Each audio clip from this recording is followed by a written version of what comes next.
Joe கிச்சனில் இன்றைக்கி special Punjabi paneer masala. இதை வந்து நம்ம எல்லா விதமான ஃபுட்டுக்குமே ஒரு நல்ல சைட் டிஷ்ஷாக வந்து வச்சு சாப்பிட்லாம். நல்ல டேஸ்டியாகவும் இருக்கும், ஸ்பைசியாகவும் இருக்கும். கண்டிப்பாக வந்து இந்த வீடியோ பார்த்துட்டு உங்கள் கமெண்ட்ஸை வந்து சொல்லுங்கள், செஞ்சு பாருங்கள். Please like, subscribe and share my channel. இந்த ரெசிபி பண்ணுறதுக்கு நம்ம பன்னீர் வந்து ஒரு பவுலில் எடுத்துகிட்டு இது கூட மஞ்சத்தூள், மிளகாத்தூள், கொஞ்சம் கரம் மசாலா, சால்ட்டு இதை போட்டு நல்லா குலுக்கி அந்த மசாலா பவுடர் எல்லாமே அந்த பன்னீரில் படுற மாதிரி ரஃப்பாக வந்து இந்த மாதிரி மிக்ஸ் பண்ணி எடுத்து தனியாக வச்சுக்கலாம். இதுக்கப்புறமேலு எவ்வளோ நேரம்னா நம்ம ஜஸ்ட்டு மற்றதெல்லாம் ப்ரிப்பரேஷன் பண்ணுற டைம் வரைக்கும் இதை ரெடி பண்ணி மேரினேட் பண்ணி வச்சுருந்தா போதும்.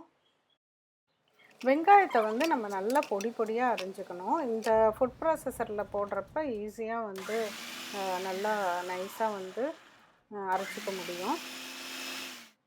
அதை எடுத்து வச்சுட்டு ஒரு பேனில் ஒரு 3 டீஸ்பூன் அளவுக்கு நெய் விட்டு கொஞ்சம் சீரகம் போட்டு தாளிச்சிக்கலாம். அதுக்கப்புறமேலு பட்டை, கிராம்பு, ஏலக்காய் இது எல்லாத்தையுமே லைட்டாக வந்து க்ரஷ் பண்ணிவிட்டு அதுக்கப்புறமேலு போட்டுக்கலாம்.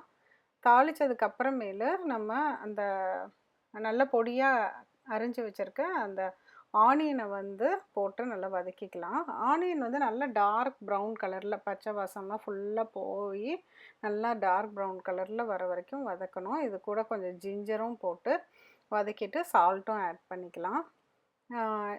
அதுக்கப்புறமேலு மிளகாத்தூள், கொத்தமல்லி தூள், கரம் மசாலா, சீரகத்தூள் இது எல்லாத்தையும் வந்து போட்டு மறுபடியும் நல்லா இப்படி கிளறி விட்டுக்கலாம். இந்த ஆனியன் வந்து பச்சை வாசம் போகிறதுக்கு கொஞ்சம் லேட் ஆகும். நல்லா பொறுமையாக வந்து லோ டு மீடியம் ஃப்ளேம்லேயே வச்சுட்டு நல்லா வதக்கணும். இது வந்து இப்போ நல்லா வதங்கிருச்சு. இப்போ நான் 2 பெரிய தக்காளி நல்லா இந்த மாதிரி பியூரி தக்காளி வந்து அப்படியே மிக்சியில் நல்லா நைஸாக அரைச்சி எடுத்து வச்சுருந்தேன். அதை வந்து இப்போ இது கூட வந்து சேர்த்தி நல்லா கிளறி விட்டுட்டு மூடி வச்சிடலாம். அந்த தக்காளி வேகிறதுக்குள்ளே நம்ம இன்னொரு பேனில் ஆலிவ் ஆயில் இல்லாட்டி கோகோனட் ஆயில் கொஞ்சம் விட்டு அந்த மேரினேட் பண்ணி வச்சுருக்க பன்னீரை லைட்டாக வந்து ஒரு ஷாலோ ஃப்ரை பண்ணி எடுத்து வச்சுக்கலாம். இப்போ வந்து ரொம்ப வந்து ஃப்ரைலாம் பண்ண தேவையில்லை. ஜஸ்ட் இந்த மசாலா வந்து அது ஃபுல்லாக வந்து நல்லா பிடிக்கிற அளவுக்கு இருந்தால் போதும். இதை மட்டும் பண்ணிவிட்டு அதுக்கப்புறமேலு அந்த டைம்குள்ளாரியே அந்த தக்காளி நல்லா வந்து வெங்காயத்தோடு சேர்த்து நல்லா வெந்திருக்கும். தக்காளியோட பச்சை வாசமும் போயிருக்கும். நல்லா இங்கே பாருங்கள் சுண்டி வந்துருச்சு. இப்போ இது கூட நம்ம அந்த ஃப்ரை பண்ணி வச்சுருக்க பன்னீரை வந்து ஆட் பண்ணிக்கலாம்.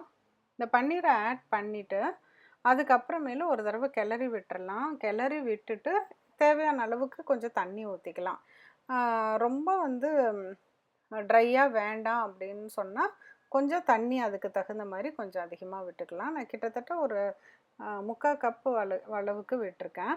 இப்போ கொஞ்சம் கொத்தமல்லி தலையும் தூவி நல்லா கொதிக்க விட்டு நிறுத்திடலாம். அவ்வளோதான், நம்மளோட சூப்பர் சுவையான பஞ்சாபி பன்னீர் மசாலா ரெடி ஆயிடுச்சு. கண்டிப்பாக செஞ்சு பாருங்கள். மீண்டும் ஒரு புதிய ரெசிபியோடு சீக்கிரம் உங்களை மீட் பண்ணுறேன். தேங்க்யூ.